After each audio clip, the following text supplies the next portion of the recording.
اور پھر میں نے جا کر جب جج صاحب کے سامنے یہ باتیں رکھی تو انہوں نے کہا جی کہ میں نے تو ایسا کوئی حکم ہی نہیں دیا, یہ لوگ کیوں ایسا کر رہے ہیں. عدالت نے ایک تو جی شوکت خانم اور نمل کے جو اکاؤنٹس ہیں ان کو کھولنے کا حکم دے دیا ہے, اور عدالت نے اپنے حکم میں یہ بھی کہا کہ ہم نے اکاؤنٹ فریز کرنے کا کوئی حکم نہیں دیا. دیکھیں پاکستان میں جنگل کا قانون ہے.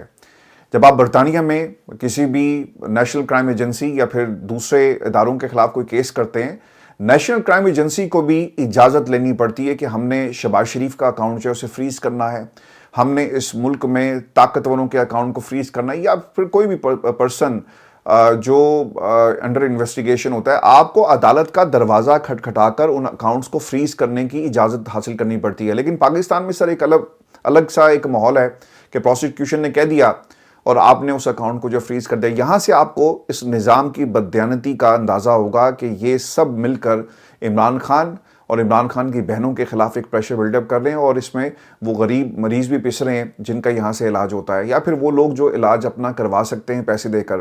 پاکستان کے اندر سر ان اداروں کو بند کرنے کا صرف ایک مقصد یہ تھا. آپ اگر ایک جملہ یہ جو پروسیکیوشن ہے اس کا اگر آپ صرف پڑھ لیں, وہ یہ کہتے ہیں کہ چونکہ یہ بورڈ آف گورننس میں تھی لہٰذا ہم نے ان تمام اکاؤنٹس کو منجمد کر دیا. یہ کیا وجہ بن سکتی ہے کہ کوئی اگر بورڈ آف گورننس کا ممبر ہے تو آپ کسی بھی ادارے کو بند کر دیں, ان کے اکاؤنٹس کو منجمد کر دیا جائے. دوستو آپ کو یہ خبر دیں کہ آج کافی دنوں کے بعد نواز شریف صاحب نے پاکستان کی میڈیا سے انٹریکٹ کیا, اور یہ انٹریکشن صرف کیمرے کی حد تک تھا, اس میں سوال جواب نہیں ہے, صرف وہ گفتگو کر رہے ہیں, ایک خطاب تھا اور جسے پاکستان کے تمام ٹیلی ویژن چینلز نے دکھایا.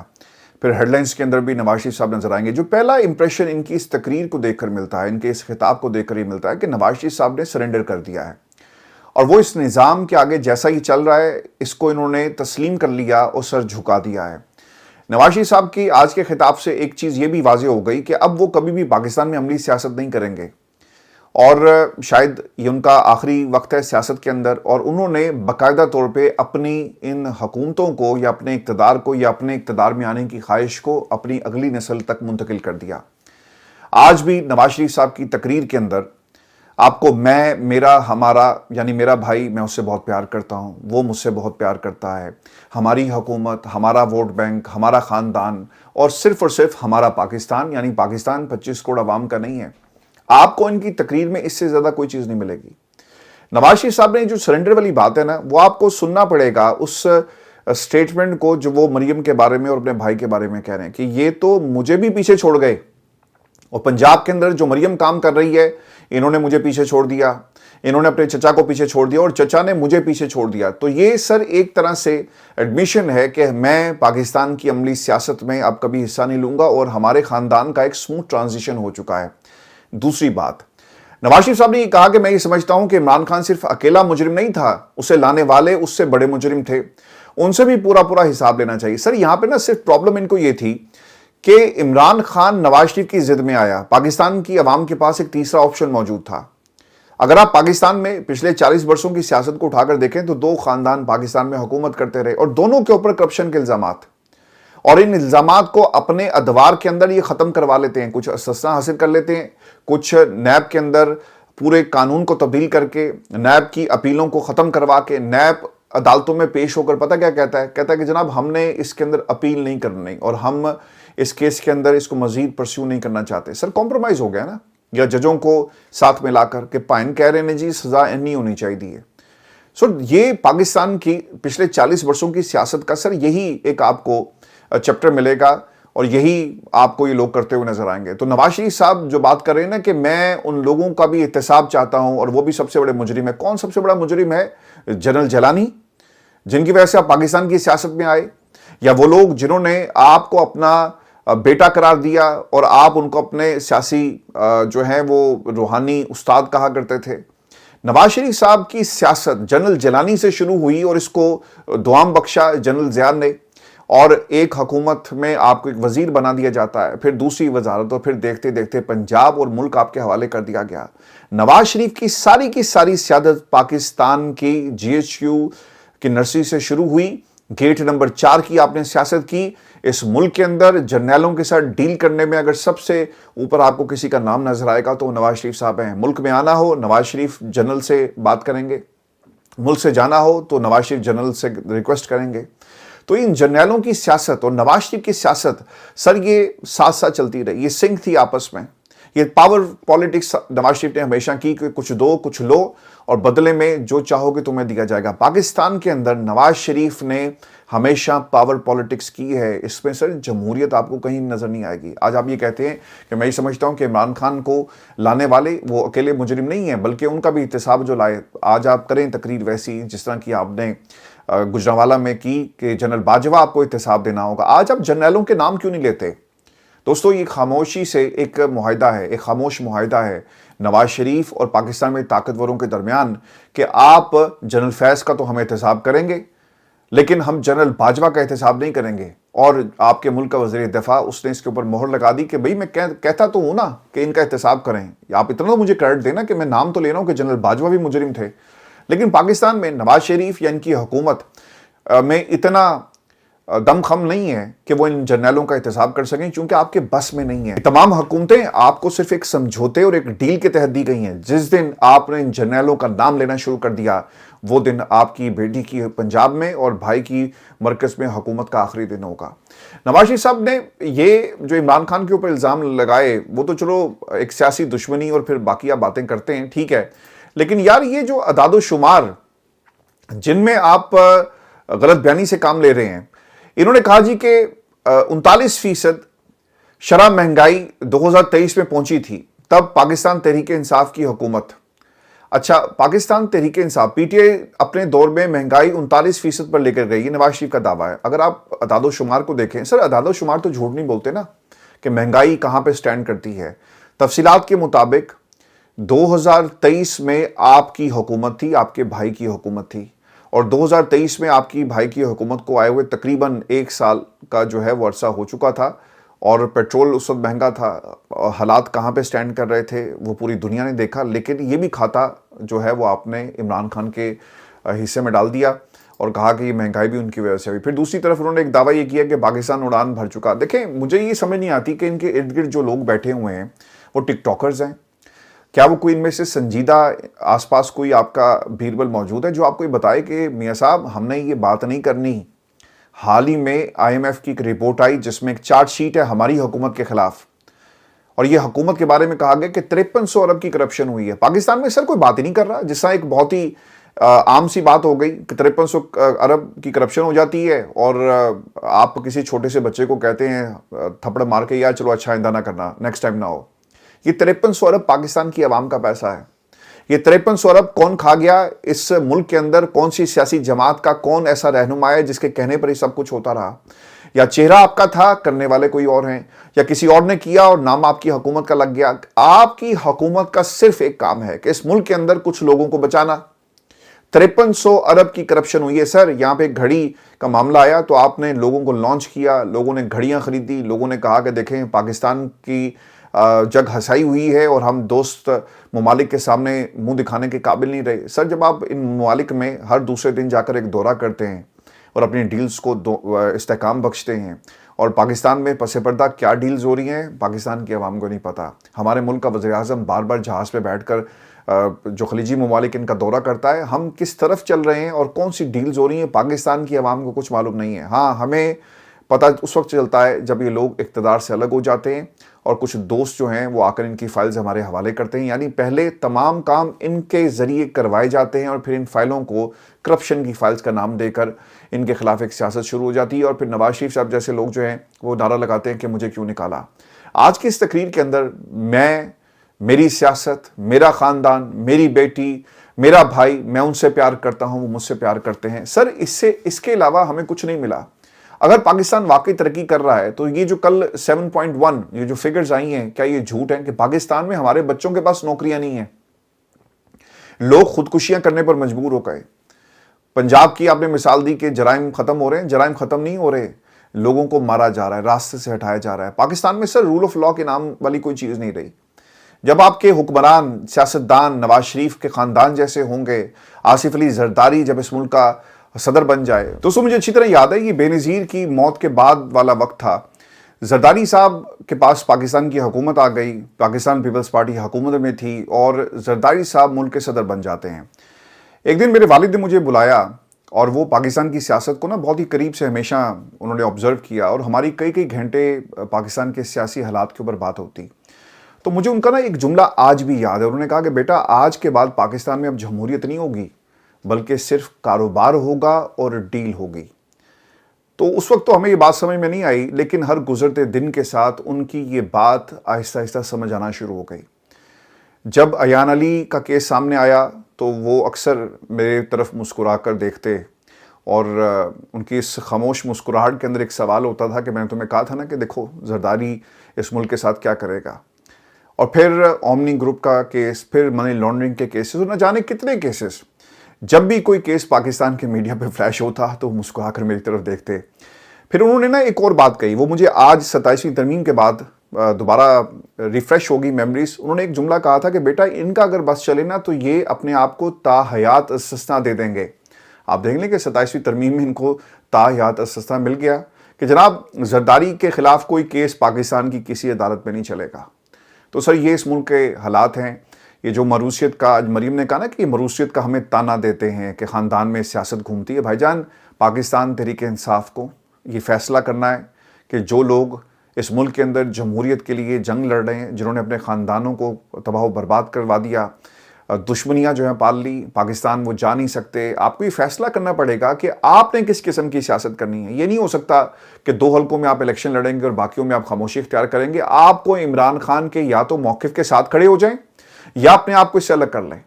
سر آزادی ایسے نہیں ملتی جیسے آپ حاصل کرنا چاہتے ہیں. پاکستان کے اندر اب تو میں یہ کہوں گا کہ یہ جو کارٹون آپ نے چیئرمین رکھا ہوا ہے وہ کیا کہہ رہا ہے, ذرا غور سے سنیں اس کے جملے اور پھر ہم آگے بڑھیں گے. 26 نومبر کی کچھ واقعات بھی میں نے آپ کے ساتھ شیئر کرنے ہیں. بیرسٹر گوہر صاحب یہ کہتے ہیں کہ اگر پتہ ہوتا اس بار بھی ہمارا مینڈیٹ قبول نہیں کیا جائے گا تو ضمنی الیکشن میں حصہ نہ لیتے. اس کارٹون کو کوئی یہ سمجھائے کہ بس کر دو بھائی, جن لوگوں کے کہنے پر تم ان انتخابات میں جاتے ہو, عمران خان کا یہ حکم نہیں تھا, نہ اس کی انسٹرکشنز تھی. اس نے کہا کہ بھائی آپ نے اس ضمنی انتخاب میں نہیں جانا. ایک مروسی کردار کو, ہے تو مروسی کردار ہی نا, جب گھر میں کسی دوسرے فرد کو آپ ووٹ کے لیے کھڑا کر دیں گے تو مروسیت ہی کہلائے گی. اگر اس ملک کے اندر ہم شاہ محمود قریشی کے خاندان پر تنقید کر سکتے ہیں تو بھائی جان پھر عمر ایوب کے خاندان پہ بھی تنقید ہوگی. آپ نے عمران خان کے بیانیے کو, یہ جو آپ بار بار دھچکے دیتے ہیں نا, آپ جیسے لوگ, اگر آپ کو معلوم نہیں تھا تو پھر چھوڑیں اس کرسی کو اور دیں کسی حقدار کو جو فیصلے کر سکے. بیرسٹر گوہر یہ بھی کہتے ہیں کہ ہم نے اتنی سختیاں برداشت کی, ہم سمجھ رہے تھے کہ اس دفعہ ہمارا مینڈیٹ قبول کیا جائے گا. اگر ہمیں پتا ہوتا کہ ہمارا مینڈیٹ قبول نہیں ہوگا تو ہم یہ کبھی بھی اس الیکشن میں نہ جاتے. اپنی سیٹ کا دفاع نہیں کر سکے. ہری پور کی جیتی ہوئی سیٹ ہمیں نہیں دی گئی. ایک جیتی ہوئی سیٹ نہ دینا جمہوریت کے لیے اچھا شگون نہیں. اب خیبر پختونخوا اور ہر جگہ کسی اور کا سکہ چل رہا ہے, یہ ظلم ہے. اچھا بات یہ ہے کہ فوری طور پر پاکستان تحریک انصاف کو یہ فیصلہ کرنا چاہیے, کیونکہ یہ لوگ آپ کو اور آپ کی جماعت کو پنجاب میں کمزور کر رہے تھے ان جیسے, اور اب یہ کے پی کے اندر بھی کام شروع ہو گیا ہے. عمر ایوب کا درخواست واپس لینا اور گھر میں کسی فرد کو الیکشن میں اتارنا, یقیناً یہ پاکستان تحریک انصاف اور عمران خان کا نظریہ نہیں تھا, نہ ہی ایجنڈا تھا. یہ کسی اور کا ایجنڈا تحریک انصاف میں ٹوک کر رہے ہیں. اب آپ فیصلہ کریں کہ تحریک انصاف متحد ہو کر عمران خان کی رہائی اور پاکستان میں جمہوریت کے لیے کام کرے گی, یا پھر آپ اسی طرح کی لڑائیاں کریں گی. کیونکہ دیکھیے گا آنے والے دنوں کے اندر آپ کے لیے جو آپ کے مخلص دوست ہیں وہ آپ کا ایک ایک کر کے ساتھ چھوڑ جائیں گے, کیونکہ کسی کو اس ملک میں عمران خان کی فکر نہیں ہے, جمہوریت کی فکر نہیں ہے. ہر بندہ اپنے مقاصد کو حل کرنے میں لگا ہوا ہے. اب دیکھیں اس ملک میں بیرسٹر گوہر کی کوئی گرفتاری نہیں ہوئی آج تک, کوئی کیس نہیں ہے. یہ علیمہ خان کے ساتھ کھڑا بھی نہیں ہوتا. میں ان کو کارٹون نیٹ ورک اس لیے کہہ رہا ہوں, سوری اگر کسی کو برا لگے, بہت سارے لوگ آپ ان کو پسند بھی کرتے ہوں گے, کیونکہ انہوں نے پاکستان تحریک انصاف اور عمران خان کو بہت حد تک نقصان پہنچایا. کچھ صحافی اپنی خبروں کے اندر کچھ ایسی خبریں لے کر ہمیشہ آپ کے سامنے آتے ہیں. انصار عباسی صاحب نے ایک نیا پنڈورا باکس جماعت کے اندر, کچھ باتیں اس میں سچ ہیں کچھ جھوٹ ہیں. وہ یہ کہتے ہیں کہ شکست نے اعلیٰ قیادت میں سنجیدہ غور و فکر کو جنم دیا ہے, اور یہ بحث شروع ہو گئی کہ کیا پارٹی کی طویل عرصے سے جاری محاذرائی کی پالیسی کی وجہ سے اس کے لیے سیاسی میدان پھیلنے کی بجائے اب اپنے ہی گڑھ خیبر پختونخوا میں سکڑتا جا رہا ہے. سر دیکھیں یہ جو ہری پور کا الیکشن یا کوئی اور بھی الیکشن ہے, آپ جب بھی پاکستان میں جائیں گے الیکشن کے اندر تو اب آپ کے ساتھ یہی سلوک ہوگا. خاردار تاریں لگائی جائیں گی, کچھ لوگوں کو پہرے پر بٹھا کر ووٹ آپ بدل دیں. آپ کیا کریں گے؟ آپ کچھ نہیں کر سکتے. آپ درخواست لے کر جائیں, پاکستان میں کسی عدالت میں بھی اس درخواست کو بھی قبول نہیں کیا جائے گا. جن لوگوں کے نام لیے جا رہے ہیں اس میں, باخبر ذرائع نے دی نیوز کو بتایا کہ ضمنی انتخاب کے نتائج کے فوراً بعد PTI chairman barrister Gohar Omar Ayub اور اس سے ان کی رہائش گاہ پر ملاقات کے لیے گئے، جہاں دونوں رہنماؤں نے اس صورتحال پر مفصل گفتگو کی۔ بیرسٹر گوہر کے بقول گزشتہ 3 برسوں میں پارٹی کی سیاسی حکمت عملی کے فوائد و نقصانات کا جائزہ لیا گیا، تصدیق کی اور بتایا کہ انہوں نے عمر ایوب نے پارٹی کے مستقبل لائے عمل پر بات کی۔ دیکھیں، یہ صرف پاکستان تحریک انصاف کو کمزور کرنے کے لیے سب کچھ کیا جا رہا ہے۔ ابھی بھی باز آ جائے، میں تو بار بار یہ کہتا ہوں کہ تحریک کی پوری ذمہ داری علی ماں خان کو دے دی جائے اور وہ تحریک کو لیڈ کریں، چونکہ قوم کو یقین ہوگا، جو لوگ آپ کے ساتھ اپنے سب کچھ داؤ پر لگا کر نکلتے ہیں نا سر، ان کو یقین ہوگا کہ کوئی دھوکہ دینے والا اب نہیں آئے گا، علی مین جیسا، بیرسٹر گوہر جیسا، عمر ایوب جیسا۔ آپ کو سر لاہور کی نشست کے اوپر اپنے کسی رکن کو اتارنے کی کیا ضرورت تھی؟ آپ کو حکومت ہی پنجاب کی مل جانی تھی، بلکہ آپ نے موقع دیا۔ آج مریم نے کہہ دیا نا کہ مجھے تو تانا دیتے ہیں، کوئی کسی کا بھائی ہے اور کوئی کسی کی بیوی ہے جس کو آپ نے الیکشن میں اتار دیا، تو آپ یہ موقع جان بوجھ کر جو ہے انہیں فراہم کر رہے ہیں۔ مریم نواز نے آج جو کچھ باتیں کی ہیں یہ بھی میں آپ کے ساتھ شیئر کر دوں۔ میاں والی بھی تبدیلی آ گئی، وہاں تحریک انصاف۔ دیکھیں، یہ جو تبدیلی کی بات ہو رہی ہے ہری پور میں یا کہیں پر بھی، یہ عوام کی طاقت سے تبدیلی نہیں آ رہی، بلکہ یہ ڈنڈے کی طاقت سے تبدیلی آ رہی ہے۔ عوام اگر پاکستان میں آپ کے ساتھ کھڑی ہوتی اور واقعی آپ کی جو خدمت کا جذبہ ہے اسے انہوں نے ایکسیپٹ کیا ہوتا نا، تو سر ٹرن آؤٹ زیادہ ہوتا۔ لوگوں کو اس نظام میں اب کوئی انٹرسٹ نہیں ہے۔ جب ریس میں بھاگنے والے 3 کی بجائے صرف 1 ہوگا تو پہلی پوزیشن بھی آپ کی، دوسری بھی آپ کی، تیسری بھی آپ کی۔ آپ کا مقابلہ ہی پاکستان کی عوام سے نہیں ہوا۔ عوام نے آپ کو مکمل جو ہے باہر نہ نکل کر رد کر دیا۔ آپ کو ویورز یہ بھی خبر دے دیں، جو الیکشن کمیشن میں اس وقت ہو رہا ہے اور سہیل افریدی صاحب کی درخواست پشاور ہائی کورٹ نے الیکشن کمیشن نوٹس کے خلاف درخواست خارج کر دی۔ پشاور ہائی کورٹ نے محفوظ فیصلہ سنایا۔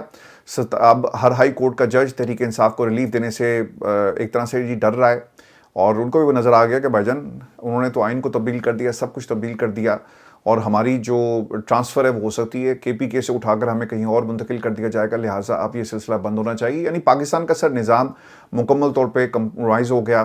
اب یہ جو نتائج تبدیل کرنے کی بات ہے نا، ایک تو نتائج تبدیل ہو جائیں گے، اگر نتائج تبدیل نہیں ہوئے اور آپ کسی الیکشن ٹریبونل میں جاتے ہیں، وہاں پر آپ کے ساتھ کیا سلوک ہوگا، جو آپ نے مریم نواز کے کیس میں دیکھا۔ اور اب ایک اور کیس، NA65 گجرات سے ایئر چیف کے بھائی، الیکشن ٹریبونل نے رکن قومی اسمبلی نصیر صدو کے خلاف انتخابی عزاداری کی درخواست خارج کر دی۔ جسٹس ریٹائرڈ محمود مقبول باجوہ نے سید وجاہت حسین شاہ کی درخواست پر سماعت کی، کہا کہ درخواست میں درخواست گزار نے دستخط نہیں کیے، بیان حلفی کی مکمل تعداد جو ہے وہ 7 نہیں ہے، اسی وجہ سے درخواست خارج ہوگی۔ کسی نے یہ نہیں کہا کہ فارم 45 لے کر آؤ، 46 لے کر آؤ، انہوں نے کہا جی ٹیکنیکل گراؤنڈ اڑاؤ جی اس کو، اور ہم نہیں کریں گے۔ تو یہ سر وہ میرٹ ہے جو ڈنڈے کے زور پہ چل رہا ہے۔ تو آپ اس کا مقابلہ کیسے کریں گے؟ آپ نہیں کر سکتے۔ پاکستان تحریک انصاف کو یہ فیصلہ کرنا ہے کہ آپ نے بیرسٹر گوہر کے پیچھے چلنا ہے، اس جماعت کو مزید کمزور کرنا ہے، یا پھر آپ واقعی عمران خان کی جو انسٹرکشنز ہے اس کے اوپر عمل کریں۔ یہ اب سہیل افریدی اور خاندان کے لوگوں کو میک شور کرنا ہے کہ عمران خان کے بیانیے کو منو ان جو ہے اس کے اوپر عمل کیا جائے۔ دوستو آپ کو یہ بھی خبر دیں کہ درود شریف پڑھنے پر مقدمہ جو ہے وہ درج کیا گیا۔ ٹوبہ ٹیک سنگھ تھانہ سٹی گوجرا میں اذان سے پہلے اسپیکر میں درود شریف پڑھنے پر امام مسجد کے خلاف مقدمہ درج ہو گیا جی۔ مقدمہ پولیس کی مدیریت میں درج ہوا اور لکھا گیا کہ پولیس کی گاڑی گشت کر رہی تھی اور یہ واقعہ پیش آیا۔ گوجرا میں اذان سے پہلے درود پڑھنے پر امام مسجد کے خلاف درج مقدمہ خارج نہ کرنے پر سابق صدر بار ایسوسی ایشن گوجرا توقیر اشرف خان ایڈوکیٹ نے DSP کے باہر دفتر کے سامنے مسجد میں جا کر درود اور سلام پڑھا اور DSP کو کہا کہ درود سلام پر مقدمہ دینا ہے تو دیں، میں پڑھ رہا ہوں۔ وکلا کے مطابق قانون اصل میں کہتا ہے کہ اذان سے پہلے اور بعد میں درود شریف اسپیکر میں پڑھنے کی اجازت دیتا ہے۔ حالانکہ چند روز پہلے حکومت مساجد کے انہی اسپیکر سے ووٹ ڈلوانے کے اعلانات کرواتی رہی، تو اس وقت کوئی مقدمہ درج نہیں ہوا۔ اب اس حکومت کا سر یہ آخری وقت ہے، یہ نظام، مجھے ایسا لگتا ہے کہ جتنا نظام مضبوط ہو گیا نا، یہ آپ تمام دوستوں کے لیے جو اس نظام سے مکمل طور پر خائف ہیں اور انہیں کوئی راستہ نظر نہیں آتا، جتنا نظام مضبوط ہو گیا نا، اب یہ نظام گرے گا۔ میں آپ تمام دوستوں کو نا اکثر ایک مثال دیتا ہوں کہ جب آپ زیادہ کھانا شروع کر دیں نا تو آپ کا جسم بڑھنا شروع ہو جاتا ہے، اور ایک ایسا وقت آتا ہے کہ آپ کا وجود آپ کے کنٹرول میں نہیں رہتا، آپ کو اٹھنے میں مسئلہ ہوتا ہے، آپ کو بیٹھنے میں مسئلہ ہوتا ہے۔ ایک وقت ایسا آتا ہے کہ آپ لیٹ جائیں تو آپ اٹھ نہیں سکتے، آپ کو سہارے کی ضرورت پڑتی ہے۔ یہ قانون قدرت ہے کہ جب بھی کوئی چیز اپنے وجود سے زیادہ بڑھ جاتی ہے تو پھر اسے زمین پر ہی گرنا ہوتا ہے۔ تو اس نظام کا وجود بہت بڑھ چکا ہے، اب اس کو زمین پر ہی گرنا ہے اور بہت جلدی گرے گا، چونکہ اللہ تعالیٰ نے سر اس کائنات کی جو بنیاد ہے وہ متضاد چیزوں پر رکھی، اور کوئی ایسا آپ کو تاریخ میں ایسا واقعہ نظر نہیں آئے گا جہاں پر کسی فرد واحد کی حکومت ہو یا فرد واحد اپنی حکومت کے ذریعے خدا بن بیٹھا ہو۔ اور جب آپ اپنی طاقت کے ذریعے اور اپنی حکومت کو اپنے عوام پر طاقت کے ذریعے مسلط کرتے ہیں، ظلم کے ذریعے مسلط کرتے ہیں، تو سر پھر ایسے نظام کا مٹ جانا یقینی ہے۔ تو اپنا خیال رکھیے گا، اجازت دیجیے، آپ سے جلد ملاقات ہوگی، اللہ نے کے بعد۔